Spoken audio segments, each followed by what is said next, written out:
올해는 방산 분야에서 굵직한 성과가 잇따라 나오며 글로벌 시장에서 우리나라의 경쟁력이 한층 높아지고 있습니다. 얼마 전에도 대규모 계약 체결 소식이 있었죠. 호주에서 K9 도입 계약이 체결된 건데요. 수출 물량은 K9 자주포 30문과 K10 탄약 운반 장갑차 15대인 것으로 알려졌으며 규모는 약 1조 원대인 것으로 전해졌습니다.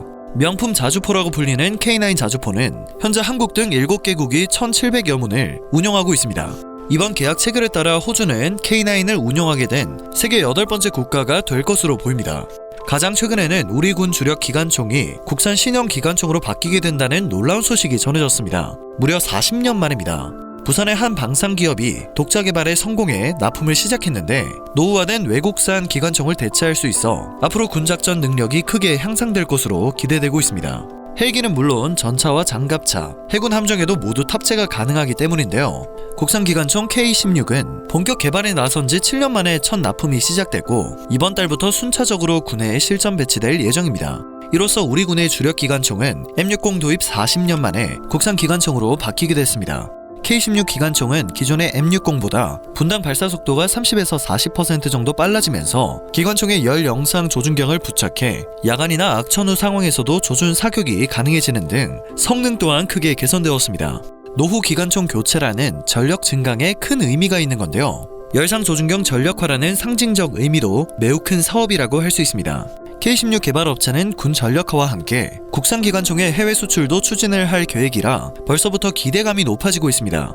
우리나라는 최근 5년간 전 세계에서 무기 수출을 9번째로 많이 한 국가에 오르며 K방산의 존재감을 입증했는데요. 이 순위에 올해 성사된 4조 원대 지대공 미사일 요격 체계 청공2의 아랍에미리트 납품과 1조 원대 규모의 K9 자주포 호주 수출은 포함되지 않았기 때문에 다음 순위 공개 때에는 한 단계 더 도약을 할 것으로 예상됩니다. 참고로 일본은 아베 전 총리의 재임 당시였던 2013년 무기수출 금지 원칙을 깨고 국제 방산 시장에 뛰어들었지만 수출 상위 25개국 명단에 오르지 못했습니다.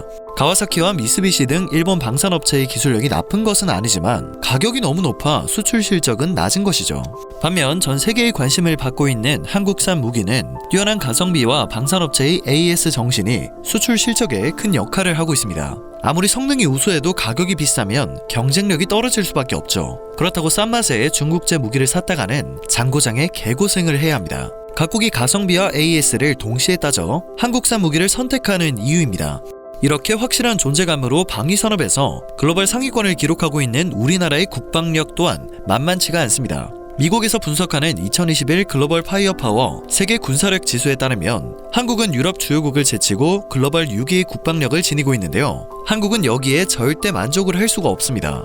양 옆에서 깽판을 치는 중국과 일본이 각각 3위와 5위에 이름을 올리고 있었기 때문인데요. 그런데 화력이 필요하다고 느끼고 있던 찰나 미국은 타이밍 좋게 한국에 불씨를 날려줍니다. 42년 만에 한미 미사일 사거리 지침이 폐지되었죠. 미국은 최근 들어 아주 적극적으로 군사력을 증강하는 중국과 러시아가 꽤나 거슬리는 상태였습니다. 이에 대비하기 위해 한국에 걸었던 제약을 풀어준 것이죠. 그리고 이 족쇄가 풀리자마자 한국은 베이징과 도쿄를 사거리 안에 넣어버리게 됩니다. 미국의 입장에서는 한국에선 우리가 풀어주면 미사일 개발 얼마나 걸리냐? 한국 5년? 4, 3, 2, 발사와 같은 상황이 펼쳐진 것입니다. 이처럼 양국 정상이 폐기에 합의하면서 한국은 1000km 이상의 중장거리 탄도미사일을 독자적으로 개발하고 배치함은 물론 우주정찰 위성 등도 쏘아올릴 수 있게 되었습니다. 드디어 한국은 날개를 달았고 주변국들은 현무 시리즈의 큰 위협을 느끼기 시작했습니다. 자주 국방력을 강화하는 동시에 우주산업의 새로운 지평을 연 셈이었는데요. 말 그대로 이것은 시작에 불과했습니다. 수상할 정도로 빠른 한국 무기 개발 속도에 가속도가 붙어버렸기 때문입니다. 미사일 지침이 해제된 것에 대해 후련함을 느끼는 한국의 모습을 본 미국은 이제 해제했으니 새로운 무기를 개발하려면 시간이 좀 걸리겠네 라는 생각을 했는데요. 이후 한국의 군사력 강화는 믿기 어려울 정도의 속도를 보였습니다. 지침 해제 이후 바로 다음날 미국에 이어 두 번째로 6.8mm STR 돌격 소총을 개발한 것이죠. 소식을 들은 미국은 세계 두 번째? 하여간 한국 급한 건 알아줘야 한다니까 라고 생각한 듯 크게 놀라움을 표하지는 않았는데요. 한국은 이어서 국군 신형 다목적 기관총 K11을 개발해버립니다. 이때까지도 미국과 각국은 그래 뭐 보병하기 만드는 건 그렇게 오래 걸리지 않으니까 라는 반응을 보였죠. 하지만 엄청난 속도는 여기에서 멈추지 않았습니다. 장애물을 치우는 신형 전차인 육군 장애물 개척 전차 K600도 공개된 건데요. 미국은 슬슬 원래 있던 거 개조한 거겠지? 라는 듯 살짝 당황할 수밖에 없었습니다. 그리고 8월에는 국방과학연구소가 기존 화약보다 50% 이상 폭발력을 내는 기술까지 개발을 해냅니다. 대한민국 진짜 미친 거 아니냐는 말이 나온 게 아마 이때부터였을 겁니다. 정이 많은 나라답게 한국은 여기에 덤으로 신형 잠수함까지 만들어버립니다. 공개된 도산 안창호함이 몇 톤인지에 대한 관심이 쏠렸고 한국은 자신있게 3,000톤급이라고 답했는데요. 미국과 주변국은 그런데 왜 이렇게 커 보이지? 라는 식의 반응을 보입니다. 도산 안창호함이 3,999톤이었기 때문입니다.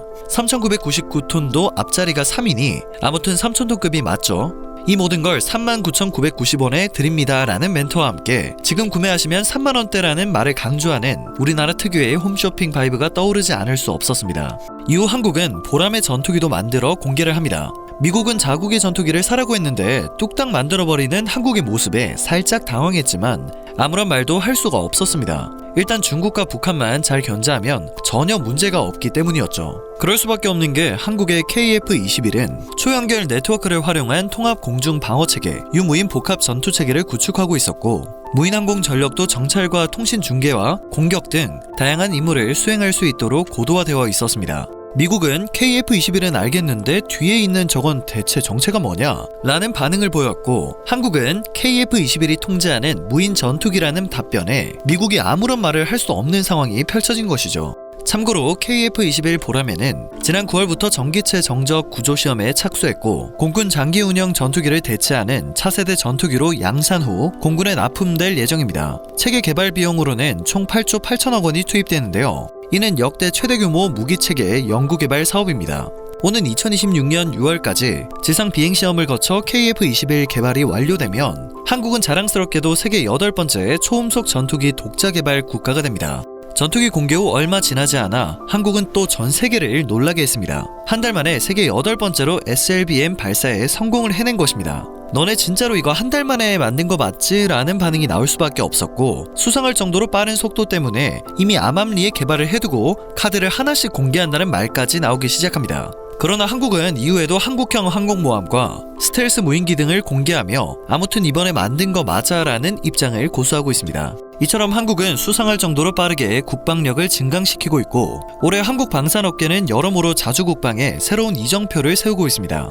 최근에는 독자적인 우리 기술로 완성시킨 우주발사체 누리호가 성공에 근접하면서 뉴스페이스 시대의 도래에 대한 기대감을 높이고 있습니다. 군사 관련으로 대중에게 정보가 풀린다는 건 최소 3년 전에 실행했던 결과가 이제야 풀린다는 것이라는 말이 떠오릅니다. 오늘 전해드릴 소식은 여기까지입니다. 영상이 정보가 되셨다면 그것만으로도 정말 감사드립니다. 늘 새롭고 유익한 뉴스를 전하는 로바우튜브 되겠습니다.